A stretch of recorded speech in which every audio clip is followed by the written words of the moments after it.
Amén, hermanos. Pueden tomar asiento, por favor.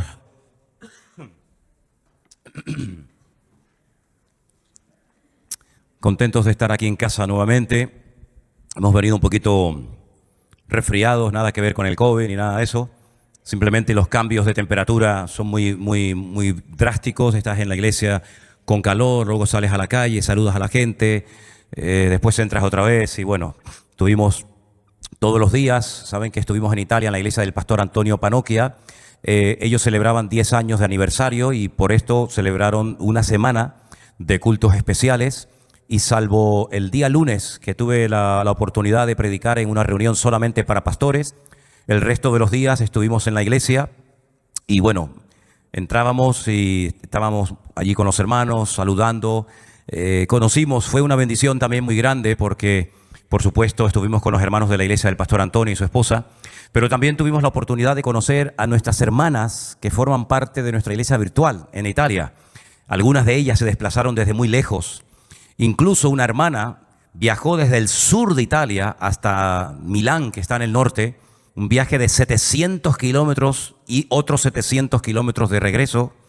Y bueno, la verdad que fue una bendición poder salir con ellas, sacarnos fotografías, conocernos, saludarnos personalmente, comer juntos. Y fue un tiempo muy bonito, un tiempo muy intenso. La verdad que fue un tiempo... Pasó rápido, pero fue muy intenso, porque prácticamente, ya te digo, todos los días teníamos reuniones, todos los días teníamos cultos, y entrábamos, pero no sabíamos cuándo salíamos. Creo que jamás en mi vida, y lo digo de verdad, creo que jamás en mi vida nos hemos hecho tantas fotos como en este viaje. Era increíble, pero una cosa que no se pueden ustedes ni hacer la más remota idea. Venía una familia que se querían hacer una foto con nosotros, luego individualmente, la abuela, el niño, los nietos, el perro, el gato, luego otra familia, luego pastores también que conocí en este viaje que venían de lejos. Conocimos hermanos también que vinieron, una parejita, hermanos preciosos de Suiza, y bueno, eran fotos y fotos y más fotos y fotos, y bueno, la verdad es que muy bien, venimos muy contentos, venimos muy bendecidos. Y bueno, aquí estamos en casa y la idea hoy, creo que todos habéis traído el librito, ¿no? ¿Sí? Ok. La idea hoy era un poquito hacer un resumen de este curso que estamos haciendo, aunque yo me he dado cuenta ahora, según me decía Anderson, que estamos un poquito retrasados. Porque ayer hicimos una lección y por lo visto ya hoy tocaría la lección que se llama Mi Iglesia, ¿no? ¿Por qué lección van ustedes? ¿Me pueden indicar, por favor, un momentito? Nosotros hicimos ayer el paso número 6 y por lo visto ya teníamos que tener hecho el 7 y el 8. ¿Hoy tocó el 8? Bueno, nosotros vamos por el 6, así que esta noche tenemos que avanzar para no perder el ritmo. Hay un versículo que todos conocemos de memoria, solamente se lo recuerdo, lo leo rápidamente, está en 2 de Timoteo. No he tenido la oportunidad de decirlo arriba, pero 2 de Timoteo capítulo 3, versos 16 y 17, dice: toda la escritura es inspirada por Dios. Toda, toda. Desde Génesis hasta Apocalipsis, Dios ha inspirado sobrenaturalmente su palabra. Y esa palabra de Dios es útil para enseñar, como vemos ahí en la pantalla, para redarguir, para corregir, para instruir en justicia, a fin, con el objetivo de que el hombre de Dios sea completo. La Reina Valera dice perfecto. Choca, ¿no? La palabra perfecto, realmente es la palabra completo, ¿no? Enteramente preparado para toda buena obra. Nosotros los cristianos tenemos una gran ventaja, y es que tenemos un libro que lo llamamos la Biblia, compuesto por 66 libros y centenares de versículos y de capítulos, a través de los cuales podemos conocer la voluntad de Dios para nuestras vidas. La Biblia, como he dicho muchas veces, no es un objeto decorativo, no es un libro más en la estantería de nuestra casa, sino que es el libro principal sobre el que basamos nuestra fe, porque la palabra de Dios revela el corazón de nuestro Dios. No hay nada peor que ser un ignorante en cuanto a las Sagradas Escrituras, en cuanto a la Biblia, porque entonces, ¿cómo sabes tú lo que a Dios le agrada y lo que a Dios no le agrada? Ya no vivimos en aquella época en la que los grandes hombres de Dios, como Abraham, como Isaac, como Jacob, como José, no tenían acceso a las escrituras, de hecho ni siquiera estaban escritas, y dependían directamente de esa comunión con Dios cuando Dios les revelaba algo. Nosotros, por supuesto, también tenemos esa revelación, esa comunión, esa relación con el Señor, pero nuestra relación con Dios tiene un fundamento que es su palabra. Somos una generación privilegiada porque tenemos en nuestros propios idiomas la Biblia. Y no siempre fue así. Durante siglos la Biblia solamente se podía leer en hebreo, el Antiguo Testamento, y en griego, hasta que se fueron haciendo traducciones y traducciones a todas las lenguas, y todavía faltan, por supuesto, algunos idiomas para que se traduzca la Biblia, pero gracias al Señor, nosotros desde el siglo XVI, los hispanohablantes, tenemos desde el siglo XVI acceso a las Escrituras. Ya se han traducido, ya las tenemos. No hay excusa para no conocer la palabra de Dios. Fue en el siglo XVI un sacerdote católico llamado Casidoro de Reina y Cipriano de Valera y otros tantos también, ¿verdad?, colaboraron en la traducción de los idiomas originales para que los hispanohablantes tuviéramos acceso a las Escrituras. Y esta Biblia en este idioma pues la pueden leer colombianos, venezolanos, argentinos, chilenos, lógicamente españoles, cubanos, dominicanos, es decir, millones y millones de personas alrededor del mundo tenemos el privilegio, el honor de poder tener la Biblia en nuestro idioma. Y eso es algo realmente maravilloso. Pues como amamos al Señor y a su palabra, hemos empezado como iglesia. Yo espero que todos lo estén haciendo. Acabo de reunirme con el pastor Marco y me dice que en el puerto también lo están haciendo, y todos los lunes se están reuniendo un grupo de hermanos para hacer el curso y para repasarlo. Nosotros aquí hemos dado muchísimos cursos para que, muchos de estos libros, para que todo el mundo lo tenga, y nos hemos comprometido de lunes a viernes como pueblo de Dios, como iglesia local, a hacer este curso. ¿Cuántos lo están haciendo en familia? ¿Cuántos lo están haciendo con el padre, la madre? Si pueden también los hijos, levanten la mano. Gloria a Dios, qué bueno, estupendo. Sé que otros, bueno, pues a lo mejor lo tienen que hacer solo, pero yo les animo a que sigan adelante. Ya hemos terminado lo que se llamaba ¿Quién es Jesús? ¿Vale? ¿Quién es Jesucristo? Ya esas lecciones ya las hemos hecho y creo que ha quedado lo suficientemente claro quién es Jesucristo. Amén, hermanos. Es nuestro pastor, es nuestro abogado, Él es todo para nosotros, pero en cada una de esas lecciones hemos descubierto distintos aspectos de nuestro Señor Jesús, ¿verdad? Ahora bien, hemos entrado, digamos, en la segunda parte y hay algunas cositas que yo quisiera pararme en esta tarde. Miren, vamos un momentito, por favor, a la lección titulada, hablaba de la seguridad, del paso número 2, la lección titulada seguro.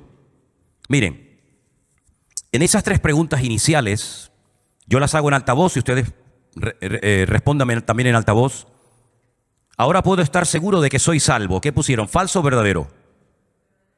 ¿Todos pusieron verdadero? Claro, podemos estar seguros de que somos salvos. Esto no es tal vez, quizás, pues no lo sé, a lo mejor. Dice que el que está en Cristo es nueva criatura, las cosas viejas pasaron y aquí todo es hecho nuevo.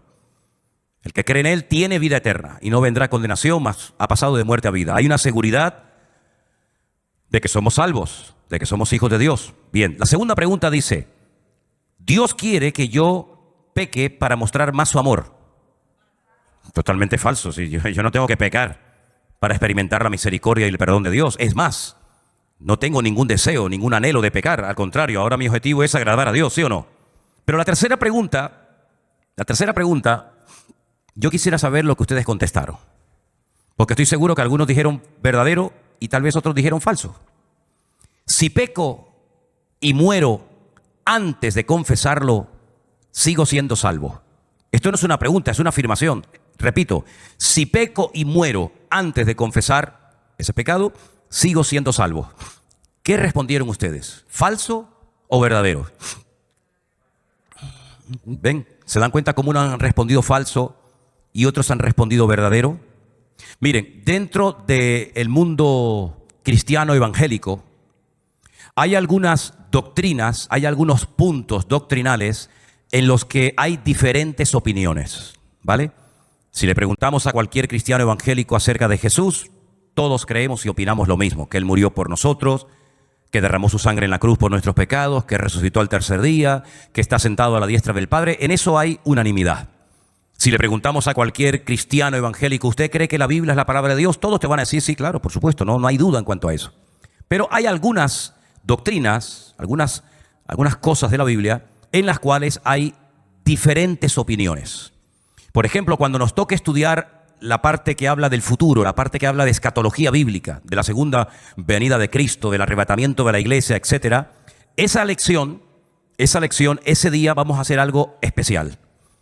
Vamos a hacer seguramente, todo está por confirmar, pero seguramente vamos ese día a ponernos de acuerdo y hacer una reunión unida, tal vez por Zoom, donde los hermanos del Puerto de la Cruz y nosotros de Santa Cruz nos vamos a juntar, porque la lección se queda corta. ¿Me explico?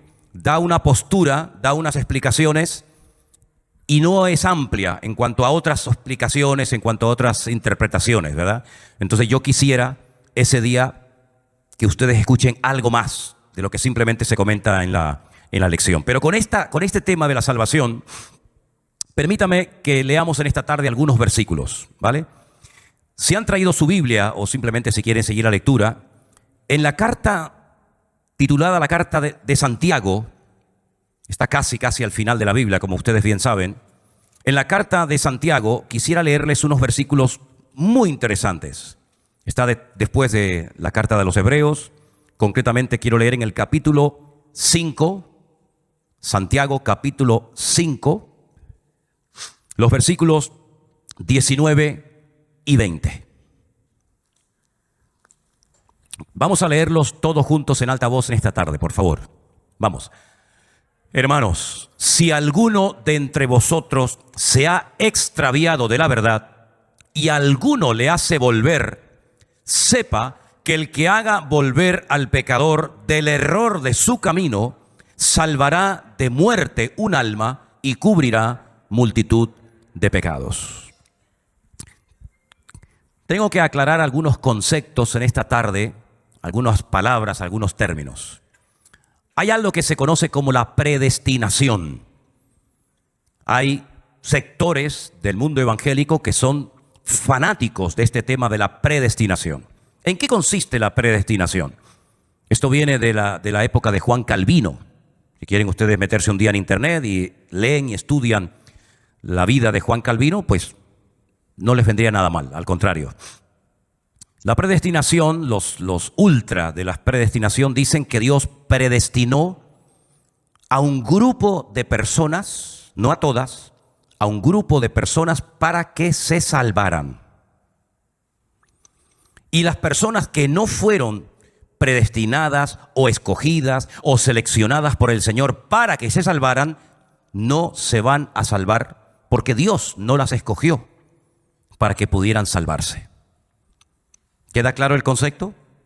Esto choca frontalmente, por ejemplo, con Juan capítulo 3, verso 16, que dice la Biblia: porque de tal manera amó Dios al mundo, que ha dado a su Hijo unigénito, para que todo aquel que crea en Él no se pierda, mas tenga vida eterna. ¿A quién tenemos que hacerle caso? ¿A la doctrina de la predestinación que dice que Dios escogió a unos para salvación, por consiguiente a otros para que se condenen? ¿O a la palabra de Dios, en este caso a Juan 3:16? Dios quiere que todos los hombres procedan al arrepentimiento, ¿sí o no? Dios quiere que toda la gente se convierta, sin excepción. Pero claro, Él sabe, porque es omnisciente, que no todo el mundo se va a salvar, ¿sí o no? Si me permiten la expresión, Él ya ha visto la película. Cuando una persona ha visto una película y el de al lado no la ha visto, qué rabia da cuando te dice: ese es el bueno. ¿Pero cómo? Y ese al final lo matan. ¿Te quieres callar la boca, hombre? Bueno, perdón, no cuento más. ¿Tú ves esa chica? No es la hija. Esa no es la hija, pero te quiere callar. ¿Por qué te cuenta esas cosas? Porque ya ha visto la película. Entonces, utilizando el símil, utilizando el ejemplo, Dios ya ha visto la película. Dios ya ha visto el final de la humanidad. Él no se lleva las manos a la cabeza sorprendido cuando ocurre algo, sino que Él ya sabe cómo va a terminar todo esto. Pero eso no significa de que Dios haya decidido que unos se puedan salvar y otros se puedan condenar. Todo el que quiera salvarse se puede salvar, hermanos.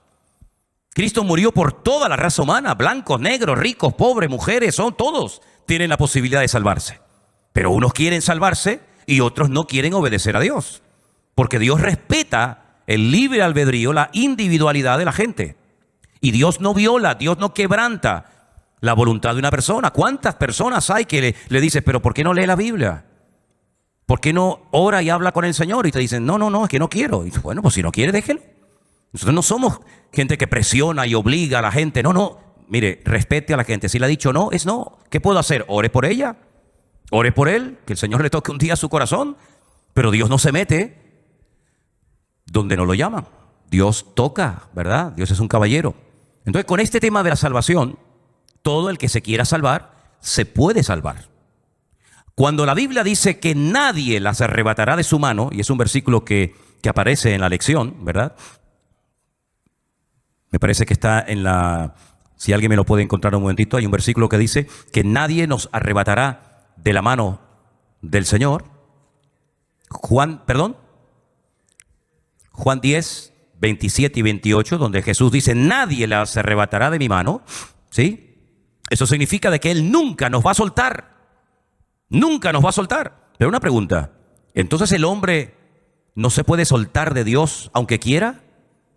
¿Dios anula la voluntad de una persona, robotiza a una persona? En absoluto. Él nunca te va a fallar, Él nunca te va a abandonar. Pero dice la Biblia, y lo hemos leído esta tarde, que si alguno de entre vosotros, hermanos, la Biblia nunca se escribió a inconversos. Ni Pablo, ni Pedro, ni Juan, ni Santiago no escribieron nunca cartas, epístolas a gente inconversa. Siempre se escribió la Biblia en el Nuevo Testamento a iglesias, a creyentes, a cristianos. Por lo tanto, cuando Santiago dice estas palabras, se las está diciendo a los hermanos, a los creyentes que iban a recibir esta carta. Hermanos, hijos de Dios, si alguno de entre vosotros se ha extraviado, se ha apartado, se ha enfriado, se ha vuelto al mundo, sepa que el que haga volver al pecador del error de su camino salvará de muerte un alma y cubrirá multitud de pecados. Algunos dicen, si conoció al Señor, nunca se apartará del Señor. ¿Ustedes están de acuerdo con esa expresión? Lamentablemente tenemos que decir que sí hay personas que han conocido la verdad, que han conocido al Señor y se han separado del Señor. Que volverán algún día, gloria a Dios, esperemos que así sea. Pero también habla la Biblia en una de las iglesias al Apocalipsis que al que venciere no lo borraré del libro de la vida. Por consiguiente, el que no venza, el que no sea fiel hasta la muerte, pues hermanos, entonces cuando decimos tenemos seguridad de salvación, 100%, creo que soy salvo y no tengo ningún temor de nada ni de nadie. Pero ojo, eso no significa de que yo me voy a relajar, de que voy a pecar y no pasa nada. No pasa nada, total, yo soy salvo. Como soy salvo, comamos y bebamos, pecamos el viernes, venimos a la iglesia el domingo. No, eso es un relajo. Eso es una falta de respeto al Señor. También dice la Biblia que el que ha conocido a Dios no practica el pecado. También es verdad, que lo dice en 1 de Juan. Pero lo importante es que nosotros partimos de la base de que tenemos que cuidar nuestra vida cada día. ¿Sí o no? ¿Habéis leído ese versículo en Hebreos que dice, cuidad vuestra salvación con temor y temblor, no sea que nos deslicemos? ¿Para qué me dice la Biblia que cuide la salvación con temor y temblor si no lo voy a perder nunca? Por consiguiente, no solamente quiero que ustedes lean y aprendan lo que dice la lección, sino que también sepan que hay personas que han conocido al Señor y se han vuelto al mundo, al vómito, como dice la Biblia.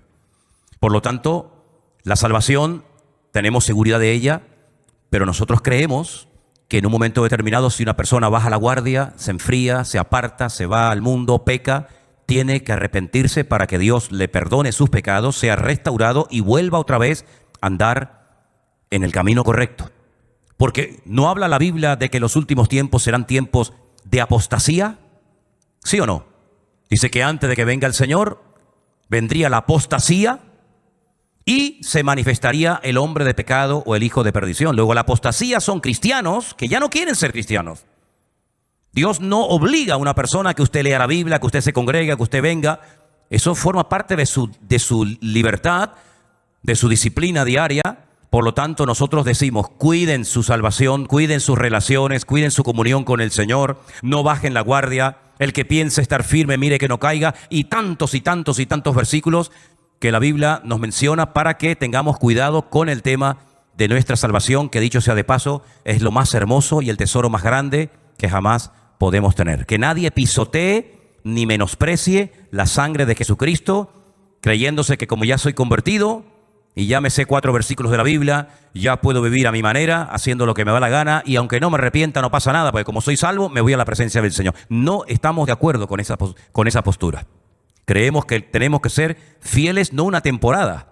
Creemos que tenemos que ser fieles hasta la muerte. Amén, hermanos. ¿Ha quedado claro este tema? Muy bien.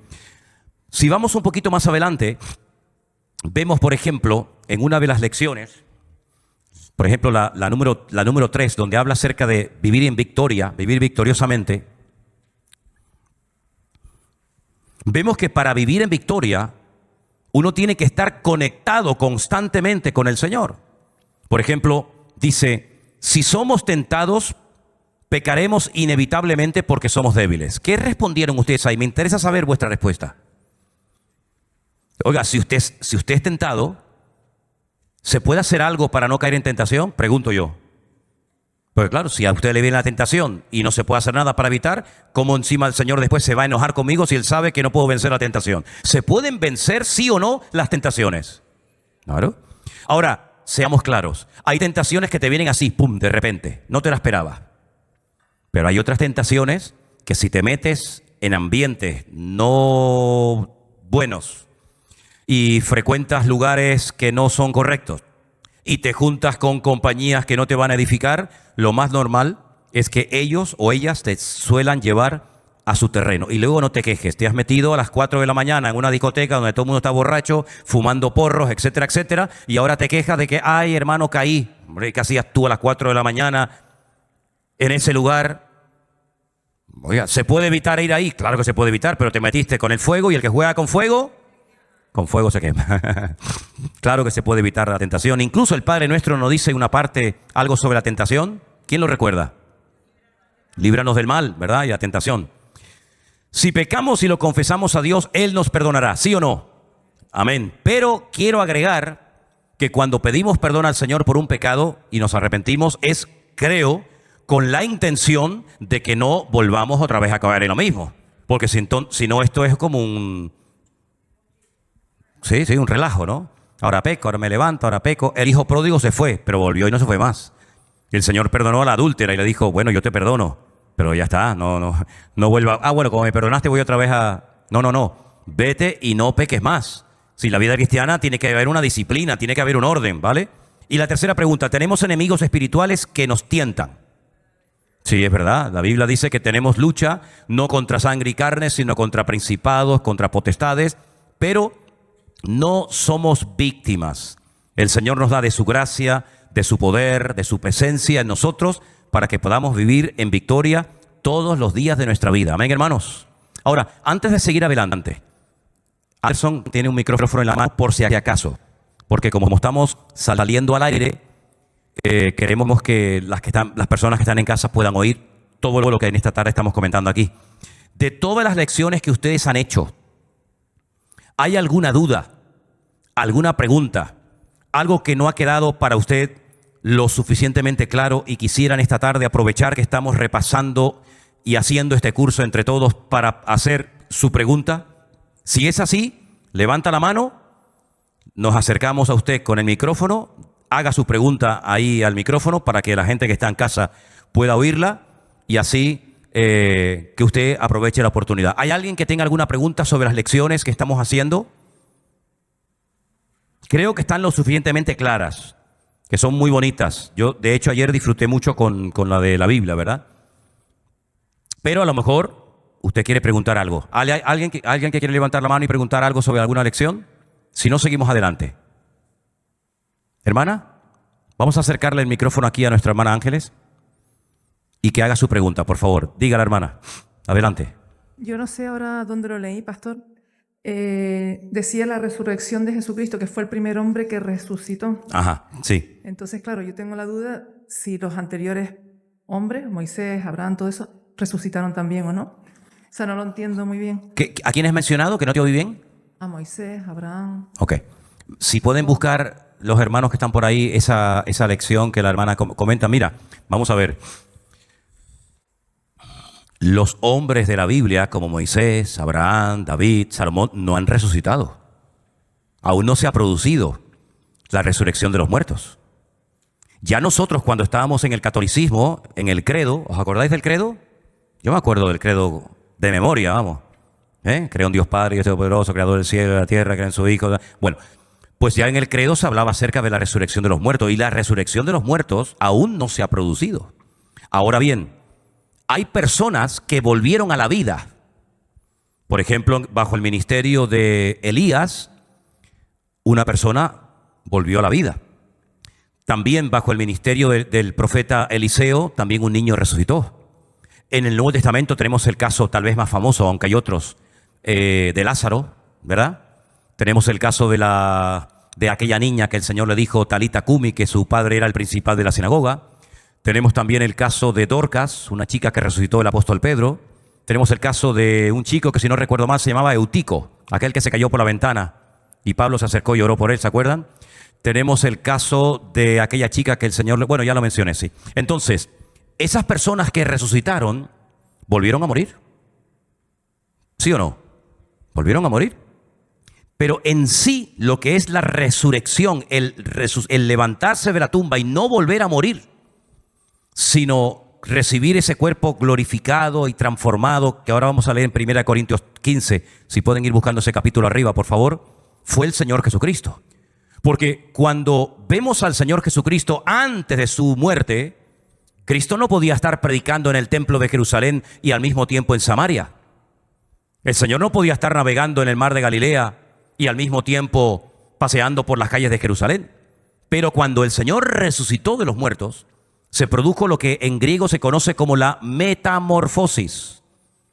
La palabra metamorfosis nos hace referencia a la transformación de un gusano a una mariposa. Son completamente diferentes, ¿verdad? Uno ve un gusano y después ve una mariposa y dice, ¿cómo de algo tan feo salió algo tan hermoso? ¿Verdad? La Biblia nos enseña que cuando se produzca la resurrección de los muertos, que habla la Biblia de dos resurrecciones, una para vida y otra para muerte. Repito, ninguna de las dos se ha producido. Millones y millones y millones de cristianos han muerto a lo largo de la historia y ahí están. Miren, por ejemplo, ahora que estuvimos en Roma, la semana pasada, en Roma hay 60 catacumbas, ¿vale? Las necrópolis son los cementerios a pie de calle, las catacumbas son cementerios subterráneos. En Roma hay 60 catacumbas, solamente pudimos visitar una, porque son enormes. Y en una de ellas, pues yo pregunté a la chica que nos estaba haciendo de guía, ¿cuántos cristianos están enterrados aquí entre el siglo II, III y IV? Y me dijo 29.000 en esa catacumba, y aún no la habían descubierto toda, porque son pasillos y callejones y bajas y subes, son muy angostos. Imagínate la cantidad. Ningún cristiano ha resucitado, porque resucitarán cuando Cristo venga y arrebate a su iglesia. Después vamos a leer algunos versículos para que quede este tema claro. Por lo tanto, ninguno de los hombres creyentes en el Señor, ni del Antiguo, ni del Nuevo Testamento, ni del tiempo presente, han resucitado. La resurrección aún no se ha producido. Pero Cristo sí resucitó para no morir nunca más. Por eso dice que eres el primero de la resurrección, porque lo que Él experimentó no lo ha experimentado ser humano hasta el día de hoy. Cuando nosotros muramos, si es que morimos, si no nos lleva el Señor en vida, porque alguna generación pues estará en vida cuando el Señor venga, nos enterrarán y cuando el Señor venga resucitaremos, ¿verdad? Donde nos hayan puesto, donde nos hayan tirado, y recibiremos un cuerpo glorificado que no tendrá limitaciones ni de espacio ni de tiempo. ¿Y saben lo que dice la Biblia acerca de esto? Que esta es nuestra bendita esperanza. Nosotros creemos que cuando morimos, yo sé que el mundo, incluso lamentablemente algunos católicos me hablan así, y me sorprende, porque un verdadero católico nunca debería de hablar así, porque un buen católico debería de creer en la resurrección de los muertos, porque lo dice la Biblia, y porque en el mismo credo de la Iglesia Católica lo dice. Pues nosotros creemos que cuando morimos, volveremos a vivir por la eternidad en la presencia del Señor. Claro, con este cuerpo no, este cuerpo es limitado, este cuerpo se gasta, ese cuerpo se cansa, se enferma, se deteriora. Pero el nuevo cuerpo que recibiremos, vamos a leer en 1 Corintios 15, es un cuerpo completamente diferente. Miren qué versículos tan interesantes. 1 Corintios capítulo 15 dice, por ejemplo, a partir del versículo 51. Perdón, vamos a leer si quieren a partir del 50. Esto que os digo, hermanos, la carne y la sangre no pueden heredar el reino de Dios, evidentemente, ni la corrupción hereda la incorrupción. He aquí os digo un misterio, no todos dormiremos, pero todos seremos transformados. Esa es la palabra metamorfosis, transformados, ¿verdad? En un momento y en un abrir y cerrar de ojos, al final trompeta, se tocará la trompeta, los muertos serán resucitados incorruptibles, nosotros seremos transformados, porque es necesario que esto corruptible se vista de incorrupción y esto mortal se vista de inmortalidad. Y cuando esto corruptible se haya vestido de incorrupción y esto mortal se haya vestido de inmortalidad, entonces se cumplirá la palabra que está escrita, sorbida o vencida, es la muerte en victoria. ¿Dónde está, oh muerte, tu aguijón? ¿Dónde, oh sepulcro, tu victoria? Entonces la resurrección aún no se ha producido. Todas las personas que volvieron a la vida, que revivieron, volvieron a morir. No recibieron ese cuerpo transformado, glorificado, sin limitaciones de ningún tipo, como cuenta 1 Corintios capítulo 15. Por lo tanto, estamos esperando la resurrección de los muertos. Supongamos que viniera el Señor ahora a arrebatar a su iglesia, que no va a venir, pero supongamos que viniera el Señor ahora mismo. Nosotros estamos vivos. No hemos experimentado la muerte. Nos arrebataría el Señor, nos llevaría a su presencia y previamente, en un momento y en un abrir y cerrar de ojos, los muertos en Cristo resucitarán y juntamente con ellos recibiremos al Señor en el aire. ¿Y los demás muertos?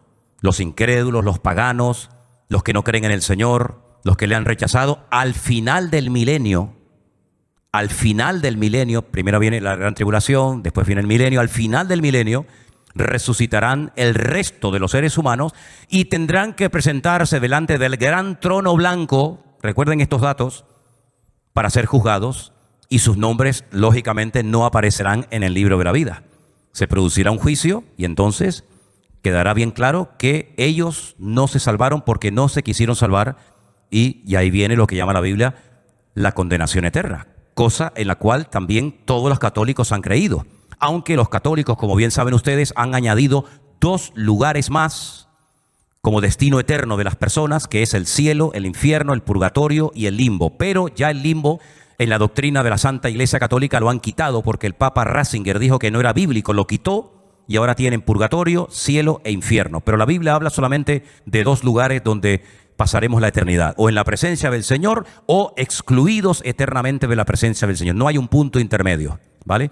Entonces, cuando tú lees en la Biblia que Él fue el primero de la resurrección, tú dices, pero es que antes del Señor resucitaron otras personas, revivieron. El término sería más exacto, revivieron, porque resucitar es lo que experimentó el Señor que no volvió a la muerte.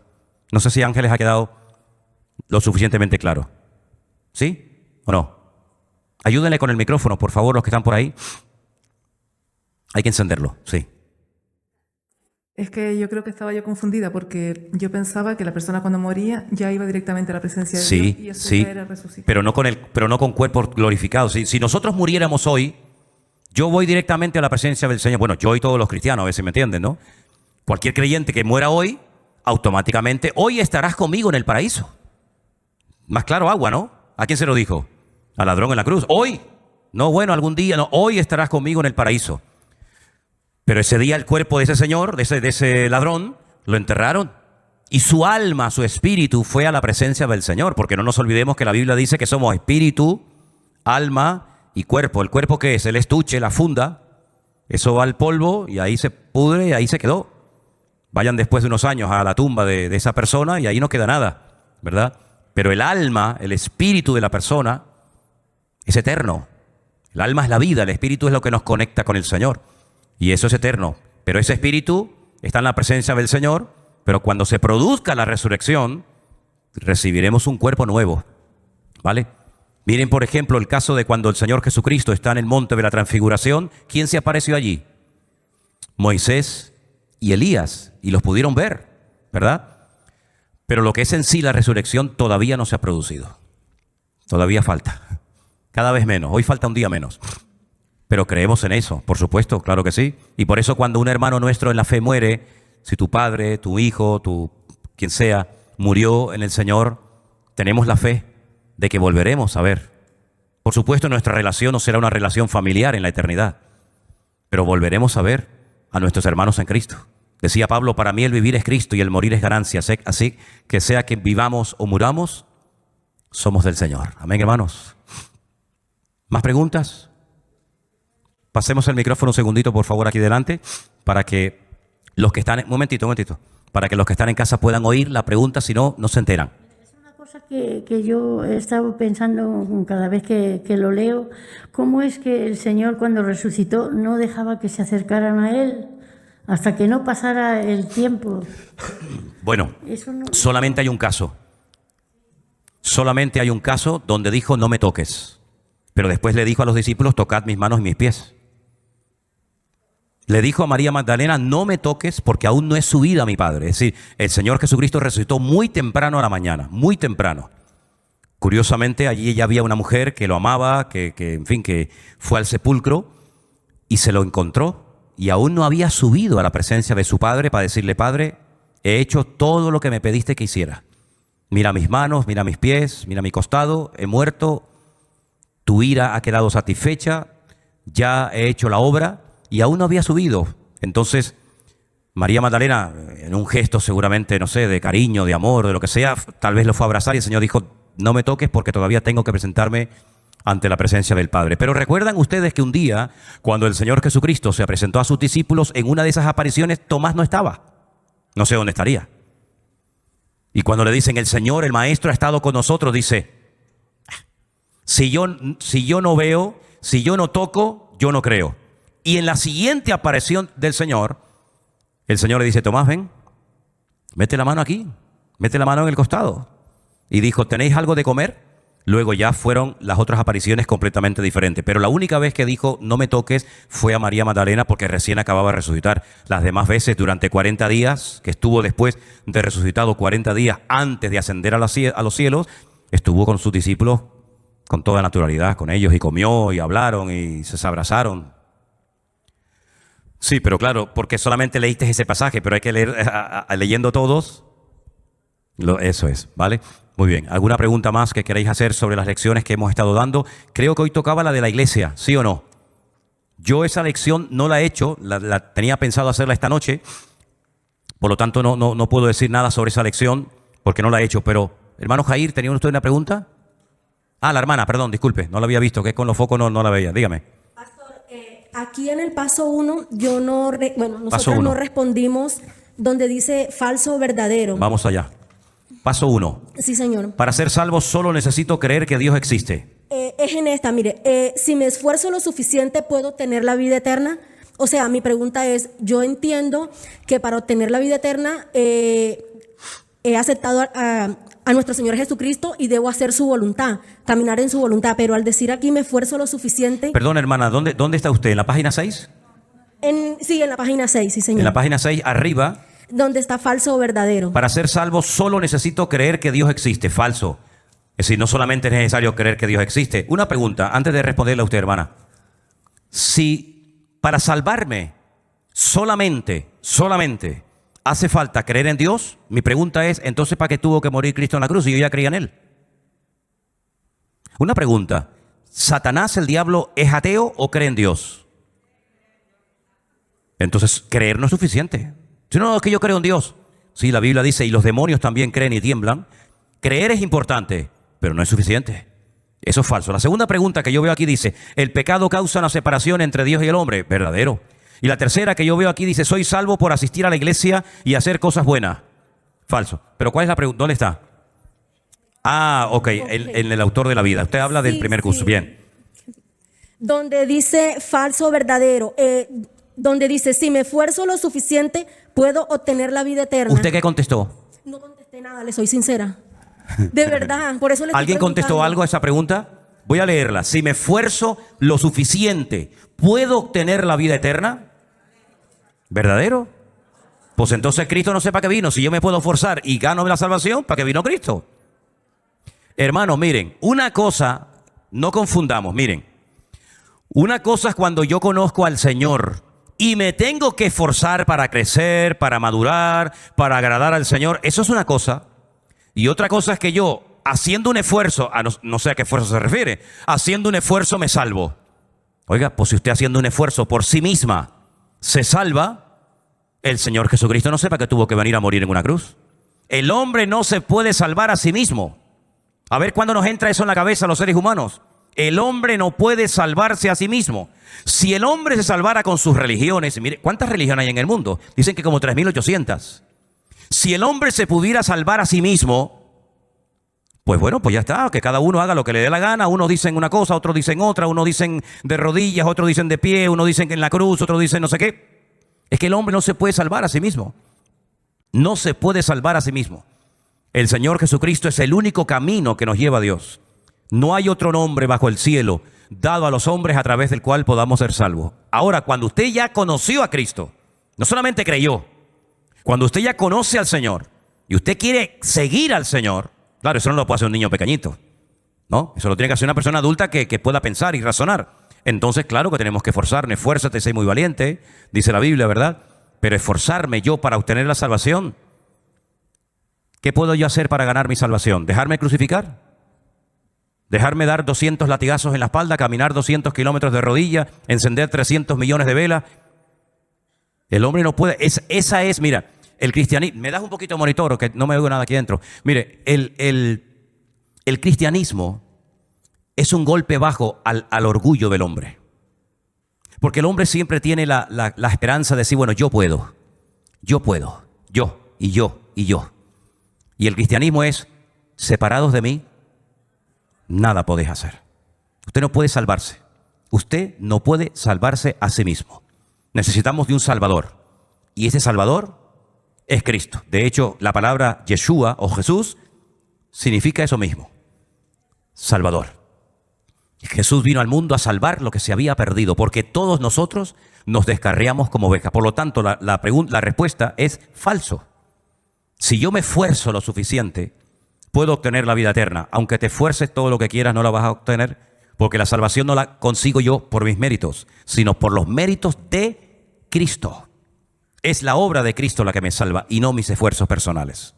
Claro, reconocer esto cuando uno tiene una cierta edad no resulta nada fácil. Porque dile tú a una persona que ha estado toda la vida, entre comillas, esforzándose, que eso también es muy relativo. Dile, mire, lo que usted está haciendo para obtener su salvación no sirve de nada. Claro, eso a lo mejor a más de uno le irrita, no le gusta, no le agrada, pero es la cruda realidad. Hay verdades que duelen, pero yo prefiero que me hablen clarito, como decimos los canarios, el chocolate espeso, ¿cómo es? Las cosas claras y el chocolate espeso, que me estén enseñando mentiras y al final pierdo mi vida. ¿Se dan cuenta? ¿Hay alguna pregunta más? Anderson, esto era tuyo, me parece. Levante su mano y se le acercará el micrófono para que escuchemos su pregunta. Todavía queda mucho curso por delante. ¿Cuántos están disfrutando de estas lecciones cada día? ¿Están orando antes de hacer la clase? ¿Están orando después de hacerla? Eso es, gloria a Dios. Me alegro muchísimo porque todavía queda mucho curso por delante. Muchísimos hermanos que nos ven darían lo que fuera por poder hacerlo juntamente con nosotros, aunque a todo el mundo que nos escribe le decimos, le damos la dirección, el correo electrónico, para que se pongan en contacto con esta empresa, estos hermanos que publican estos cursos, y ellos se lo mandarán gratuitamente. Pero nosotros hemos hecho estas fotocopias, ¿verdad?, para que todos podamos seguir este curso. ¿Qué más? Quedan 2 libros más de este curso, por si alguien aquí está interesado en hacerlo. Tenemos 2 libritos de estos, se hablan con nuestra hermana Vanessa, y ahí tenemos 2, porque prácticamente ya creo que todo el mundo los tiene. Si no hay más preguntas, solamente me queda decirles, ánimo hermanos. Vamos a seguir adelante esforzándonos, estudiando la palabra de Dios, porque creo que sin lugar a dudas, si algo nos hace falta como creyentes hoy en día, es conocer más la palabra de Dios, tener firmeza para no ser fluctuantes, ¿verdad?, llevados de un lado a otro, sino que tengamos firmeza, constancia y estabilidad en el Señor, y de esa manera poder crecer y poder madurar. Nuestra hermana Cruzita levantó la mano, tiene una pregunta. Le vamos a dar un librito a usted, hermana Cruzita, para que usted lo tenga. Por favor, después un librito a nuestra hermana Cruzita, ¿sí? ¿De acuerdo? Gloria al Señor. Perdón, una pregunta a nuestro hermano Carlos y con esa pregunta terminamos por hoy. Diga, hermano. No, una duda aquí que la dejamos en blanco, Dígame, hermano. que dice, nadie puede saber. ¿En qué página está usted? En el paso 1. Paso 1, página 6. Página 6. Sí, dígame. Nadie puede saber con seguridad si irá al cielo o no. La dejamos en blanco. Nadie puede saber con seguridad si irá al cielo o no. ¿Por qué la dejó usted en blanco? Nos quedamos en neutro. Es decir, si usted se muere ahora, que Dios no lo quiera, pero si usted se muere ahora, ¿a dónde se va? Al cielo. Entonces, ¿por qué no dijo al cielo? Es decir, ¿sabe Hay unos pasos que uno debería de cumplir, ¿no? Ya los cumplimos, ya aceptamos al Señor, hermano, para ir a la presencia del Señor. Permítame que les ponga un ejemplo de la Biblia que es, en resumidas cuentas, lo que le da credibilidad a todo esto. Hay un ladrón en la cruz, condenado a muerte. ¿Qué puede hacer ese hombre para salvarse? Si está colgado en una cruz, está clavado, no se puede mover, va a morir ese día. Porque fue una persona que se metió por malos caminos y la justicia de la época, la justicia romana, lo condenó a muerte. Pero en ese momento él se queda mirando al Señor y le dice: Señor, acuérdate de mí cuando vengas en tu reino. Fíjate la declaración que está haciendo este hombre. Lo está viendo morir, le dice: cuando vengas en tu reino. Luego sabe que va a venir, aunque va a morir como él, y que va a venir como un rey. Y el Señor Jesucristo se le queda mirando y no le dijo: bueno, pero tú no has dado limosnas, tú no has dado ofrendas, tú no has dado diezmo, tú no te has bautizado, tú no has rezado, tú no... ¿Pero qué va a hacer si el hombre no se puede mover? Si le queda una hora de vida o menos. Pero ante esa declaración de fe, reconociendo quién era el Señor, se dan cuenta que el Señor no le dijo: bueno, repite conmigo. Señor Jesús, te recibo en mi corazón. Eso no existe en la Biblia. Eso no existe en la Biblia. Pero ante la declaración, cuando vengas en tu reino, es que usted piense lo que está diciendo este hombre y es increíble, es increíble. El Señor le dijo: hoy estarás conmigo en el paraíso. Yo siempre digo, se levantó, desayunó con el diablo y cenó con Cristo en la gloria. ¿Qué le parece? Entonces, ¿qué tengo yo que hacer para salvarme? Lo mismo que hizo el ladrón en la cruz. Pedirle perdón al Señor, reconocer que Cristo es el Rey, el camino, la verdad, la vida, el Señor, mi Salvador. Lo acepto, lo recibo en mi corazón y luego viene el crecimiento, dejar las palabrotas, las groserías, como dicen los venezolanos, ¿verdad?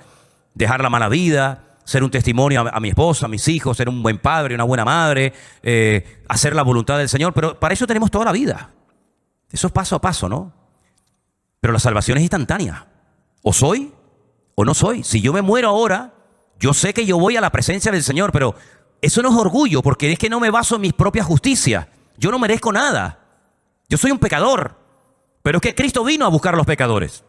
Y como yo confesé a Cristo que yo era un pecador y le pedí perdón, la Biblia dice: si confesamos nuestros pecados, Él es fiel y justo para perdonarnos y limpiarnos de toda maldad. Y eso fue lo que yo hice. Señor, yo soy un pecador, yo soy un desastre como hombre. Yo, Señor, no puedo agradarte en nada, pero te pido que me ayudes, que me perdones, que me limpies, que me salves. Y eso es lo que dice la Biblia. Confesar a Cristo y automáticamente el Señor te salva.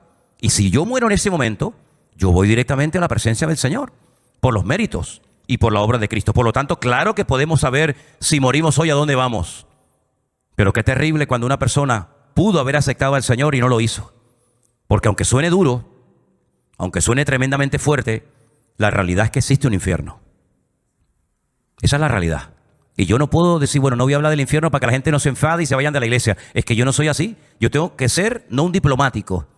Yo soy un predicador del Evangelio y el Evangelio habla de cielo y de infierno, de condenación y de vida eterna.